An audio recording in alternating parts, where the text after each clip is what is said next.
Bueno, vamos con las cuestiones. Cuestión 1. Responda razonadamente. ¿Qué átomo tiene mayor primera energía de ionización, el calcio o el germanio? Bueno, el calcio, su configuración se termina en 4s2, el germanio termina en 4p2.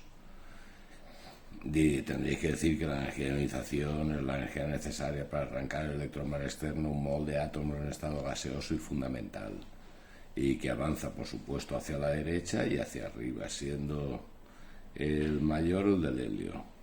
Aquí claramente los dos pertenecen al mismo periodo, el periodo 4. Luego, como al avanzar un periodo aumenta la carga nuclear efectiva, el electrón está más unido al núcleo, la primera energía de ionización del germanio será mayor que la del calcio. El B. ¿Qué átomo tiene mayor electronegatividad, el potasio o el arsénico? Pues la configuración del potasio, la configuración del arsénico. La electronegatividad es la tendencia que tienen a atraer hacia sí el par de electrones de un enlace covalente, y esa tendencia es mayor cuanto más no metal eres. Por supuesto, este es un metal y este es un no metal. Obviamente el arsénico será mucho mayor que la del potasio. El C. ¿Qué átomo tiene mayor radio, el magnesio o el cloro? La configuración del magnesio, la configuración del cloro.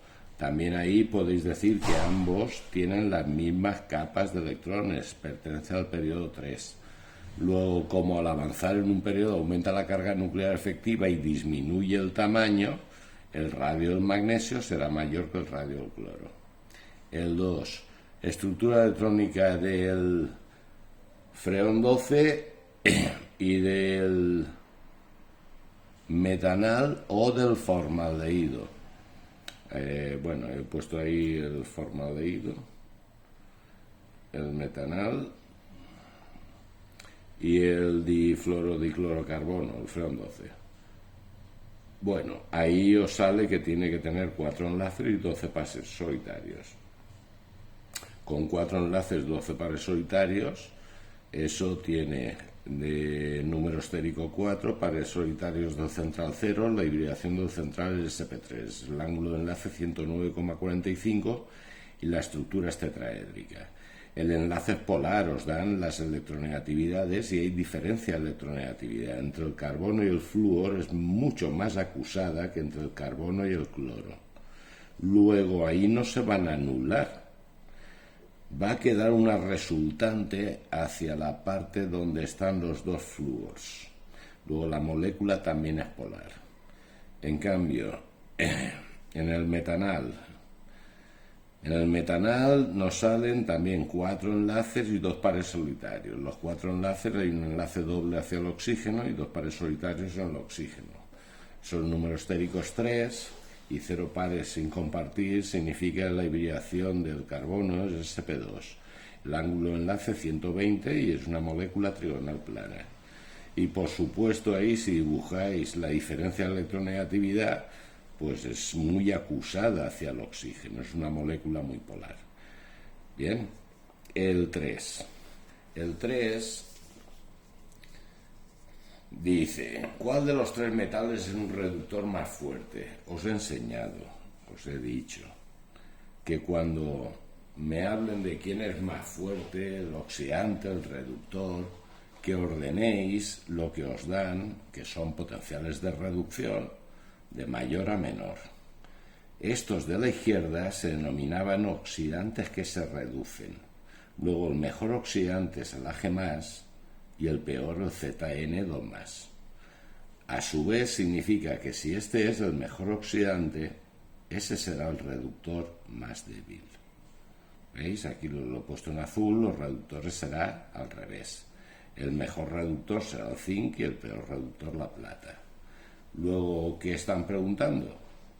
En el apartado A, ¿cuál es el reductor más fuerte? Pues el zinc. El apartado B, construimos una pila con electrodo de plata en nitrato de plata y de zinc en nitrato de zinc. Vale, para construir la pila el potencial del cátodo menos el del ánodo tiene que dar positivo. Y da 1,56 voltios asignando que el cátodo será la plata y el ánodo será el zinc. Luego aquí os dibujo a la izquierda ánodo, izquierda oxidación, y tiene que ser el zinc, y a la derecha el cátodo a la reducción, que tiene que ser la plata, en sus respectivas disoluciones, el puente salino y la diferencia potencial que generan. En el apartado C me están diciendo, considera la pila anterior, discuta si el zinc actúa aumentando o disminuyendo su masa.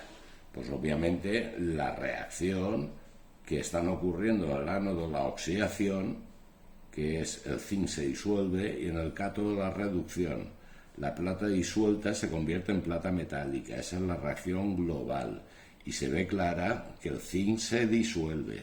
La pila se parará cuando éste se disuelva y ya no quede zinc metálico. Siguiente, el 4. El 4 dice, se dispone en el laboratorio 4 disoluciones. Me hablan del clorhídrico, que es un ácido fuerte, de la sosa, que es una base fuerte, del fluorhídrico, que es un ácido débil, y del amoníaco, que es una base débil. El apartado A, si es verdadero o falso, el pH de la disolución A, o sea, de clorhídrico, es mayor que el del fluorhídrico a igual concentración. Eso es falso.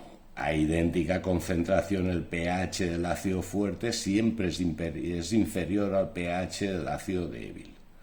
En el apartado B, dice, al mezclar 50 mililitros del clorhídrico con 25 mililitros de sosa, se obtiene una disolución básica.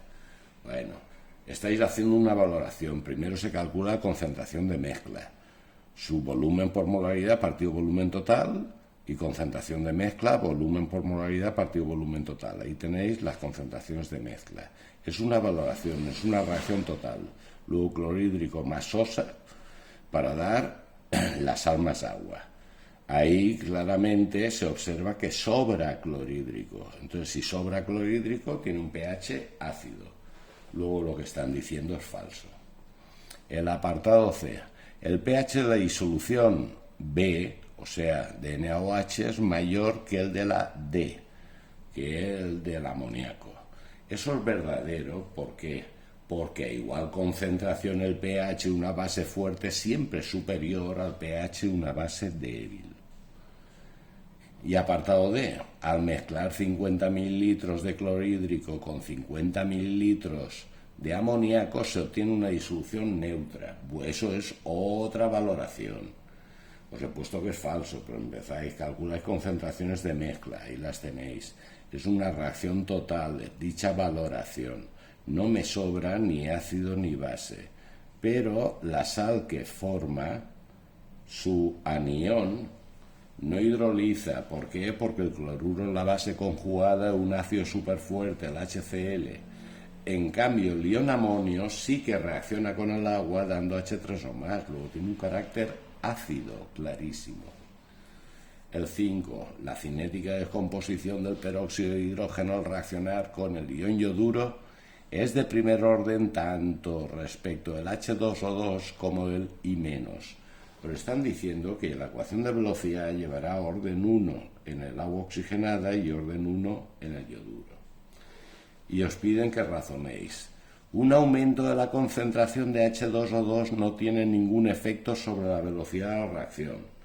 Pues ahí os he puesto que claramente es falso. Si está aumentando la concentración de H2O2, el resultado de esa multiplicación será que aumenta. Luego aumenta la velocidad. El apartado B. Al aumentar la temperatura a la que se produce la descomposición del peróxido de hidrógeno, aumenta la velocidad de la reacción. Eso es verdadero. Hemos dicho ya 1000 veces que al aumentar la temperatura aumenta la constante de velocidad, luego siempre aumenta la velocidad de reacción. La constante de velocidad está relacionada con la temperatura, con la ecuación de Arrhenius, y ese exponencial de exponente negativo significa que a mayor temperatura el valor de esa exponencial de exponente negativo es mayor. Luego aumenta la K, aumenta la V. El C. La variación de concentración del ion yoduro afecta más al valor de la velocidad de reacción que la variación de concentración de agua. Eso es falso porque os están diciendo que ambos tienen un orden 1 en la ecuación de velocidad. Entonces, si uno tuviera orden 2, significa que obviamente afectaría más que los de orden 1, pero con el mismo orden afecta igual. Y el apartado D os lo he hecho numéricamente para que no tengáis que pensar. La velocidad de reacción se duplica al duplicar el volumen del reactor manteniendo constante la temperatura. Bueno, os he dicho, si el nuevo volumen es el doble, significa que las nuevas concentraciones de ambos serán la mitad. Entonces, la nueva velocidad son esas nuevas concentraciones, que será la velocidad antigua partido 4. Luego, la velocidad queda reducida a la cuarta parte. Luego es falso lo que dicen. Y en el 6 dicen que completéis y me dan el 2-buteno más el bromuro de hidrógeno. Eso es una adición al doble enlace, que este tiene los mismos hidrógenos que ese, luego es lo mismo. Un hidrógeno a uno y el bromo al otro, que es lo que da 2-bromobutano. La segunda reacción es un alcohol con sulfúrico, es una deshidratación, es una eliminación. Esa eliminación también hay que ver, los hidrógenos de este y de este son los mismos, lo que va a producir el mismo compuesto, el 2-penteno más agua. Os recuerdo que ahí también podéis decir que eso sufre una condensación si no es muy elevada la temperatura. Os he puesto en azul, que entonces tendréis que poner ahí un 2 y lo que os daría es ese éter. Pero vamos, con poner la eliminación estaría perfecto. La tercera es ácido más alcohol, éster más agua. El éster, si el ácido es este, el éster hasta el CO es lo mismo. Y después se une por el carbono del OH, por ese. Luego lo que da es el metilpropanoato de butilo, más agua. Y una butanona con un reductor, que os advierten que es un reductor, aunque os he dicho que eso lo tenéis que saber. Entonces, la reducción de una acetona queda pues un alcohol secundario, que sería el 2-butano.